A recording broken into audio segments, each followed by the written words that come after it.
అమరావతి కేంద్రంగా 2026 జనవరి 1 నుంచి quantum computing కార్యకలాపాలు ప్రారంభించనున్నట్లు ముఖ్యమంత్రి చంద్రబాబు వెల్లడించారు.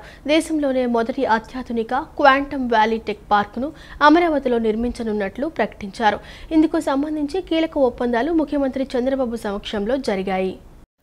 IBM సంస్థ 156 క్యూబిక్ హెరాన్ ప్రాసెసర్తో క్వాంటమ్ సిస్టమ్ 2ని ఏపీలో నెలకొల్పుతోందని సీఎం చంద్రబాబు తెలిపారు.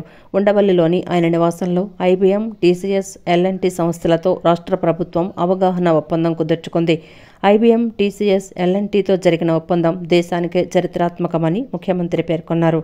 సాంకేతిక రంగంలో కృత్రిమ మేధ, క్వాంటమ్ కంప్యూటింగ్ వంటి కొత్త అవకాశాలను అందిపుచ్చుకోవటం ముఖ్యమని చెప్పారు. క్వాంటమ్ కంప్యూటింగ్ భవిష్యత్తు పాలనకు, ఆవిష్కరణలకు పునాది అవుతుందని చంద్రబాబు వివరించారు. అందుకే అమరావతిని క్వాంటమ్ వ్యాలీగా తీర్చిదిద్దాలని నిర్ణయించామని పేర్కొన్నారు. అమెరికాలోని సిలికాన్ వ్యాలీ తరహాలో అమరావతిని తీర్చిదిద్దాలని IBM, TCS సంస్థలకు సూచించారని తెలిపారు. దేశంలో క్వాంటమ్ ప్రయాణానికి IBM క్వాంటమ్ సిస్టమ్ 2ను ఏర్పాటు కీలక మలుపు కానుందని సీఎం అభిప్రాయపడ్డారు. అమరావతి రాజధాని నిర్మాణ పనులు రాష్ట్ర ప్రభుత్వం వేగవంతం చేసింది.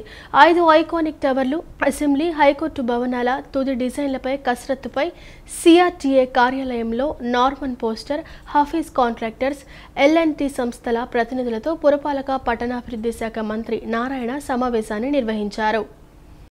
అమరావతి రాజధాని నిర్మాణ పనులు రాష్ట్ర ప్రభుత్వం వేగవంతం చేసింది.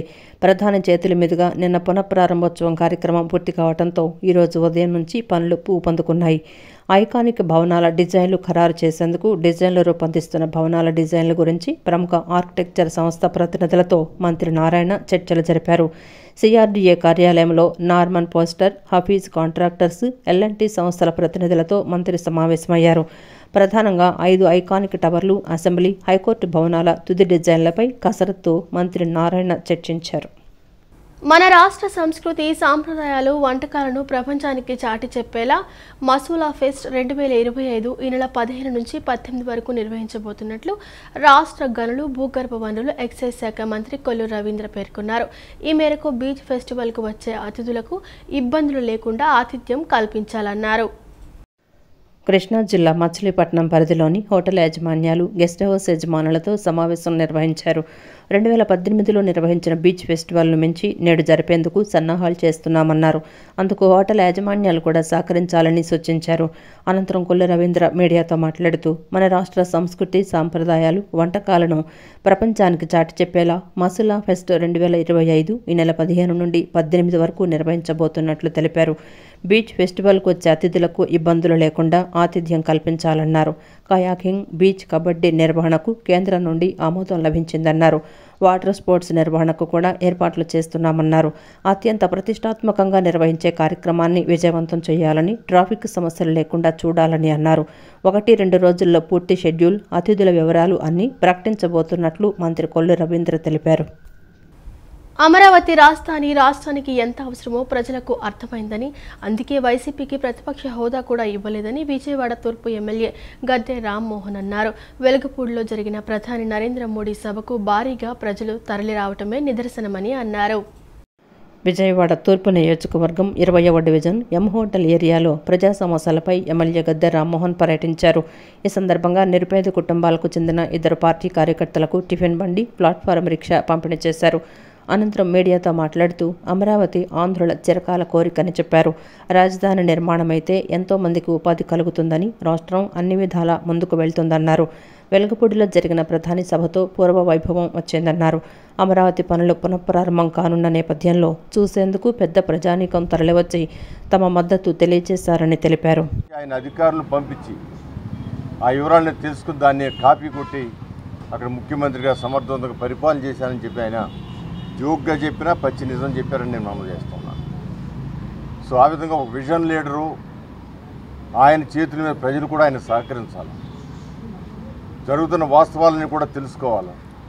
తెలిసిన ఆయన సహకరిస్తే చక్కటి అమరావతి సృష్టించబడుద్ది. అమరావతి సృష్టిస్తే అది ఆయనకి కాదు లాభం. ఆయన సృష్టించాడనే పేరుంటుందేమో కానీ దానివల్ల లాభం పొందేది పిల్లలు. ఈ ఆంధ్ర రాష్ట్రంలో ఉన్న ప్రతి ఒక్క పిల్లడు, అది విశాఖపట్నం కావచ్చు, లేకపోతే కడప కావచ్చు, లేకపోతే రాయలసీమ కావచ్చు, ఎక్కడ పిల్లలకైనా కూడా అది ఉద్యోగ కల్పనలో కానీ వ్యాపారాలు చేసుకునే వాళ్ళలో కానీ అన్నిటికీ కూడా ఒక రాజధాని, అద్భుతమైన రాజధాని కావాలి. ఆ రాజధాని సృష్టి కోసం ఆయన పనిచేస్తున్న మనందరం కూడా ఆయనకి సహకరించాలని నేను మనస్ఫూర్తిగా కోరుకుంటూ, తెలుగుదేశం పార్టీ నిరంతరం కూడా సేవా తత్పరంతో రాజకీయ నాయకులు ముందుకు వెళ్తూ ఉంటారు.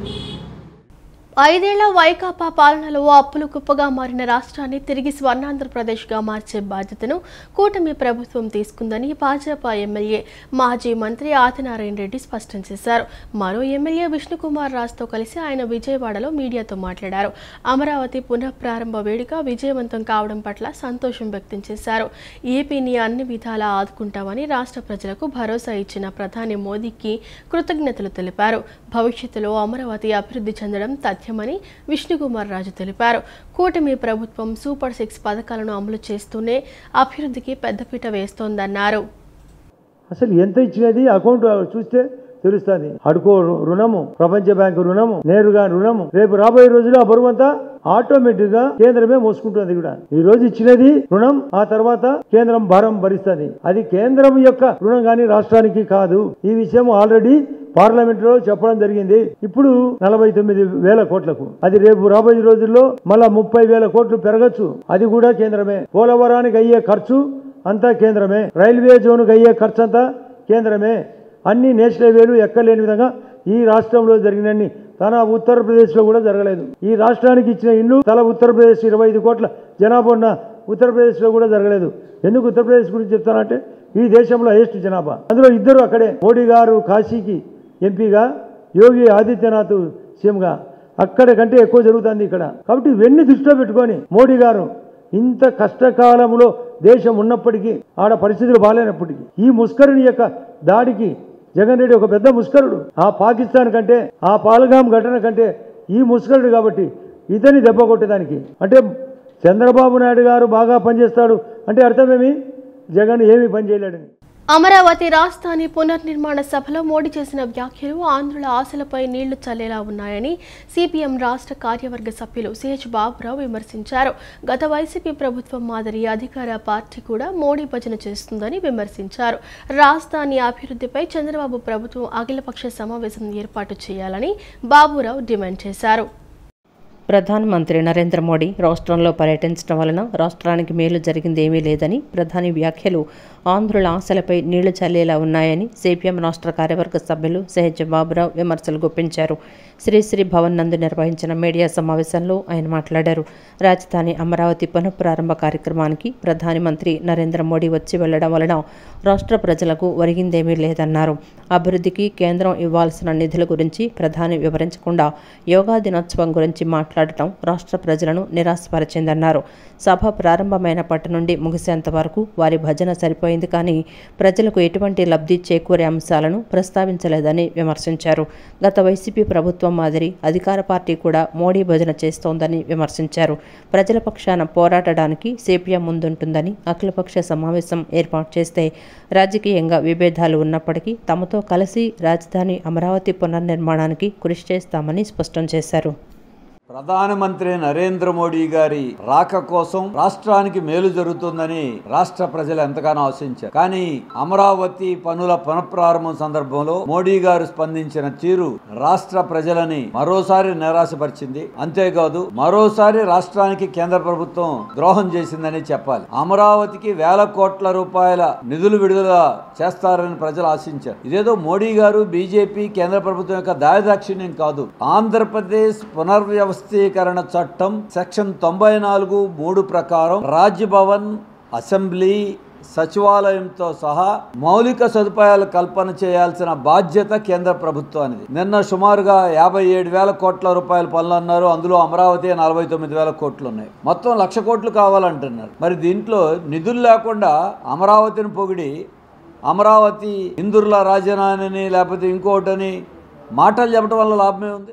రాజధాని పునర్నిర్మాణం పేరిట గతంలో నరేంద్ర మోదీ చేసిన శంకుస్థాపనలు మళ్లీ ప్రారంభించారు తప్ప రాష్ట్రానికి ఒరిగింది ఏమీ లేదని సిపిఐ నగర కార్యదర్శి కోటేశ్వరరావు అన్నారు. రాజధాని నిర్మాణానికి ఇన్ని వేల కోట్ల రూపాయలు ఉదారంగా ఇస్తుందనే ప్రకటన ఎక్కడా చేయలేదని అన్నారు. గ్రాంట్లు కాకుండా అప్పులుగా ఇస్తున్నామని గతంలో చెప్పారన్నారు. అమరావతి నిర్మాణ అభివృద్ధికి తమ వంతు చర్యలు కేంద్రం తీసుకుంటుందని అందరూ భావించారని తెలిపారు. కానీ చంద్రబాబు, మోడీ ఒకరినొకరు పొగడ్తలు చేసుకోవటమే సరిపోయిందన్నారు. అమరావతి అభివృద్ధి రాష్ట్ర సర్వతోముఖాభివృద్ధి సభలా జరగలేదన్నారు. రాబోయే కాలంలో అమరావతి పునర్నిర్మాణానికి, రాష్ట్ర అభివృద్ధికి కేంద్రం నిధులు కేటాయించాలని కోరారు.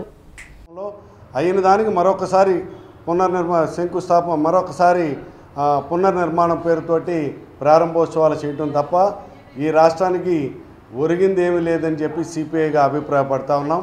ఎందుకనంటే ఈ యొక్క నిర్మాణానికి ఇన్ని వేల కోట్ల రూపాయలు కేంద్ర ప్రభుత్వం ఉదారంగా ఇస్తుంది అని అనేటటువంటిది ప్రకటన చేయకపోవటం, గ్రాంట్లుగా కాకుండా అప్పులుగా ఇస్తున్నామనేటటువంటిది గతంలో చెప్పారు. కానీ ఉచిత రీతిన అమరావతి నిర్మాణానికి ఇన్ని వేల కోట్ల రూపాయలు కేంద్ర ప్రభుత్వం కేటాయిస్తుంది.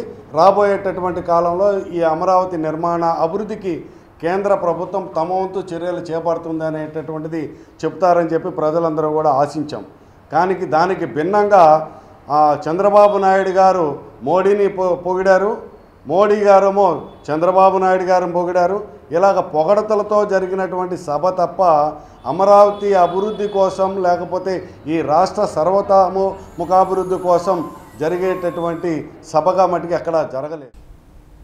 వేసవి ఉష్ణోగ్రతలు రోజురోజుకు పెరుగుతున్నాయని, ఎండ వేడిమితో ప్రజలు అల్లాడుతున్నారని సిపిఐ నగర కార్యదర్శి కోటేశ్వరరావు అన్నారు. ప్రభుత్వం, నగరపాలక సంస్థ చలివేంద్రాలు, మజ్జిగ కేంద్రాలు ఏర్పాటు చేస్తున్నా విస్తృత స్థాయిలో అన్ని చోట్ల ఏర్పాటు చేయడం సాధ్యం కాకపోవచ్చని చెప్పారు. దాతలు, స్వచ్ఛంద సంస్థలు ముందుకు వచ్చి చలివేంద్రాలు, మజ్జిగ కేంద్రాలు ఏర్పాటు చేయాలని కోరారు. సింగునగర్ కృష్ణ హోటల్ సెంటర్లో సిపిఐ 58వ డివిజన్ శాఖ ఆధ్వర్యంలో ప్రశాంతి హాస్పిటల్ సౌజన్యంతో ఫ్రూట్ సలాడ్, మజ్జిగ, టోపీలు పంపిణీ కార్యక్రమాన్ని నిర్వహించారు. ఈ కార్యక్రమానికి సిపిఐ నగర కార్యదర్శి కోటేశ్వరరావు, ప్రశాంతి హాస్పిటల్ వైద్యులు ప్రశాంతి, రవీంద్రారెడ్డి, భాస్కర్ రావు ప్రారంభించారు. బాటసార్లకు ఫ్రూట్ సలాడ్ పంపిణీ చేశారు. ఈ సందర్భంగా కోటేశ్వరరావు మాట్లాడుతూ వేసవిలో ఉష్ణోగ్రత అధికంగా ఉంటుందని వాతావరణ శాఖ హెచ్చరిస్తోందని అన్నారు. రోజురోజుకు ఎండలు తీవ్రత పెరుగుతోందని, ప్రజలు ఇబ్బందులు పడుతున్నారని చెప్పారు. విజయవాడ సెంట్రల్ నియోజకవర్గం 58వ డివిజన్ శాఖ ఆధ్వర్యంలో ప్రశాంతి సూపర్ స్పెషాలిటీ వారి సౌజన్యంతో ఫ్రూట్ సలాడ్, మజ్జిగ, టోపీలు పంపిణీ చేసినట్లు తెలిపారు. ప్రభుత్వం, నగరపాలక సంస్థ చలివేంద్రాలు, మజ్జిగ కేంద్రాలు ఏర్పాటు చేస్తున్న విస్తృత స్థాయిలో అన్ని చోట్ల ఏర్పాటు చేయడం సాధ్యం కాకపోవచ్చని చెప్పారు. దాతలు, స్వచ్ఛంద సంస్థలు ముందుకొచ్చి చలివేంద్రాలు, మజ్జిగ కేంద్రాలు ఏర్పాటు చేయాలని కోరారు. చేయలేకపోవచ్చు కాబట్టి ఇలాంటి వ్యక్తులు, అలా సంస్థలు ముందుకు వచ్చి మరింత చలివేంద్రాలు, మజ్జిగ కేంద్రాలు, ఫ్రూట్ సలాడ్ కేంద్రాలు ఏర్పాటు చేయడం ద్వారా పాదచారులకి, వాహనదారులకి వడదెబ్బలు తగలకుండా ఎండ తీవ్రత నుంచి పరిరక్షించేటటువంటి కార్యక్రమం చేపట్టాలని చెప్పి సిపిఐ విజయవాడ నగర శాఖ తరఫున అందరికీ విజ్ఞప్తి చేస్తూ నగరపాలక సంస్థ కమిషనర్ గారికి కూడా ఈ సందర్భంగా మీరు ఏర్పాటు చేశారు, మరిన్ని చలివేంద్రాలు ఏర్పాటు చేయాలని సిపిఐగా నగరపాలక సంస్థ కమిషనర్ గారిని, అధికారులను కోరుతా ఉన్నాం. అనంతరం వైద్యులు రవీంద్రారెడ్డి, ప్రశాంతి మాట్లాడుతూ సింగునగర్ కృష్ణ హోటల్ సెంటర్లో సిపిఐ కోటేశ్వరరావు, భాస్కర్ రావు ఆధ్వర్యంలో ఫ్రూట్ సలాడ్, మజ్జిగ పంపిణీ కార్యక్రమాన్ని నిర్వహించారని, ప్రశాంతి హాస్పిటల్ తరపున స్పాన్సర్ చేశామన్నారు. ఎండవేడికి ప్రజలు డీహైడ్రేషన్కు గురి అయి వాంతులు, విరేచనాలతో హాస్పిటల్స్కు వస్తున్నారని అన్నారు. సిపిఐ చేస్తున్న మంచి పనికి తమ వంతు సహాయం చేయాలని ముందుకొచ్చామన్నారు. ఈ మంచి కార్యక్రమంలో భాగస్వామ్యమైనందుకు ఆనందంగా ఉందన్నారు. సిపిఐలు చేస్తున్న మంచి కార్యక్రమానికి మేము కూడా సహాయం చేయాలని చెప్పి ఎంతో కొంత మా సైడ్ నుంచి మేము సహాయం చేసి ముందుకు వచ్చాము. అలాగే మిగతా వాళ్ళు కూడా ఏదో ఒకటి చేస్తూ ఉండాలని కోరుకుంటూ ఉన్నాము. ఇలాంటి మంచి కార్యక్రమాలు సిపిఐలు ప్రతి వారం కూడా వారానికి 2-3 సార్లు చేస్తూనే ఉన్నారు, చూస్తూ ఉన్నాము. ఇట్లాగే రెగ్యులర్గా చేస్తూ ఉంటారని ఆశిస్తూ మా సహాయం కూడా దాంట్లో ఉంటుందని కోరుకుంటూ ధన్యవాదాలు తెలుపుతున్నామండి. Thank you. సో ఇక్కడ ఈరోజు సిపిఐ పార్టీ నాయకులు భాస్కర్ రావు గారు ఈ కార్యక్రమాన్ని స్టార్ట్ చేశారండి. సో సిపిఐ పార్టీ అంటే జనరల్గా రాస్తారోకోలు, ధర్నాలే కాదండి, ఇలాంటి మంచి పనులు చేస్తున్నందుకు చాలా సంతోషంగా ఉంది. ఇందులో మమ్మల్ని కూడా భాగస్వాములుగా చేసినందుకు చాలా ఆనందపడుతున్నాము. మేము కూడా హాస్పిటల్ తరపున అందరికీ తప్పకుండా మా సేవలు అందిస్తామని చెప్పి కోరుకుంటున్నామండి. ఈ సందర్భంగా సిపిఐ భాస్కర్ రావు మాట్లాడుతూ ప్రజల దాహార్తిని కొంతైనా తీర్చాలనే ఉద్దేశంతో ప్రతి ఏటా మజ్జిగ ఫ్రూట్ సలాడ్ పంపిణీ చేస్తున్నామని తెలిపారు. ఇక ముందు కూడా అందరి సహాయ సహకారాలతో చేస్తామని చెప్పారు. నగరపాలక సంస్థ చలివేంద్రాలను ఏర్పాటు చేసిందని, తాగునీరు ఒక్కటే కాకుండా మజ్జిగ కూడా పంపిణీ చేయాలని కోరారు. ప్రజల దాహార్తిని కొంతైనా తీరుద్దామనే సదుద్దేశంతో ఈ యొక్క ఫ్రూట్ సలాడ్స్, పుచ్చకాయ మొక్కలు, కరిపుచ్చకాయ మొక్కలు, సపోటా కాయలు, అలాగే మజ్జిగ, ప్రజలందరికీ కూడా మరి టోపీలు కూడా పారిశుద్ధ్య కార్మికులకి అందరికీ కూడా టోపీలను పంచాము. ఈ కార్యక్రమం దాదాపుగా 10-15 సంవత్సరాల నుంచి నిరంతరంగా ఈ సింగనగర్ డివిజన్లో అన్ని చోట్ల కూడా అన్ని సెంటర్లో కూడా చేస్తున్నాము. ఇక ముందు కూడా దాతల సహాయంతో కానీ ప్రజల సహాయంతో కానీ మా 58వ డివిజన్ కమిటీ అలాగే శాఖ సహాయంతో కూడా అలాగే మా నగర పార్టీ కోటేశ్వరరావు సహాయ సహకార అండదండలతో ఇలాంటి సేవా కార్యక్రమాలు మరింత చేస్తామని చెప్పి తెలియజేసుకుంటూ విద్యుత్ ఛార్జీల పెంపు, స్మార్ట్ మీటర్లను వ్యతిరేకిస్తూ మే 7న సిపిఎం ఆధ్వర్యంలో ప్రజాబేరీ నిర్వహిస్తున్నట్లు సిపిఎం కార్యవర్గ సభ్యులు దోనిపూడి కాశీనాథ్ తెలిపారు. విద్యుత్ సౌధ వద్ద నిరసన కార్యక్రమం నిర్వహిస్తామని, కూటమి ప్రభుత్వం విద్యుత్ అక్రమ ఒప్పందాలు రద్దు చేసుకునే వరకు తమ పోరాటం కొనసాగుతుందని స్పష్టం చేశారు. విద్యుత్ సౌధ వద్ద జరిగే ధర్నాలో ప్రజలు భారీ ఎత్తున పాల్గొనాలని పిలుపునిచ్చారు. విజయవాడ శ్రీశ్రీ భవన్లో నిర్వహించిన మీడియా సమావేశంలో మాట్లాడిన ఆయన, విద్యుత్ ఛార్జీలకు వ్యతిరేకంగా ప్రజల నుంచి 2 లక్షల సంతకాలను సేకరించామని తెలిపారు. ఉన్నటువంటి వాటికి అదనంగా ఎప్పుడో 4 ఏళ్ల కిందట వాడుకున్నటువంటి దానికి సర్దుబాటు ఛార్జీలు అని చెప్పనేటువంటి పేరుతో ఉన్నటిని రద్దు చేయకుండా అమలు జరిపేటువంటి దానికి ముందుకెళ్తా ఉంది. దాదాపుగా ఈ 10 నెలల కాలంలోనే 15,485 కోట్ల రూపాయలు ప్రజలనెత్తిన భారాన్ని మోపుతా ఉంది. ఇది కాకుండా 4 రకాల సర్దుబాటు ఛార్జీల్ని దీని మీద ప్రజల మీద వేసేటువంటి దానికి పూనుకున్నటువంటి పరిస్థితి చూస్తా ఉన్నాం. వెరసి ఇప్పటికీ 25 సంవత్సరాల అదానీతో 7,000 మెగావాట్ల సోలార్ విద్యుత్ ఒప్పందం చేసుకుని ఈ అక్రమ ఒప్పందం వల్ల 1,20,000 కోట్ల రూపాయలు ప్రజల మీద భారం పడబోతా ఉంది. అంటే బిడ్డ తరాన రాబోయే కాలంలో పుట్టబోయేటువంటి ప్రతి బిడ్డ దీని మీద సెకీ ఒప్పందం ప్రకారం, అదానీతో చేసుకునేటువంటి అక్రమ ఒప్పందం ప్రకారం బాకీ చెల్లించాల్సినటువంటి పరిస్థితి ఏర్పడతా ఉంది. ఈ వార్తలు ఇంతటితో సమాప్తం. నమస్కారం.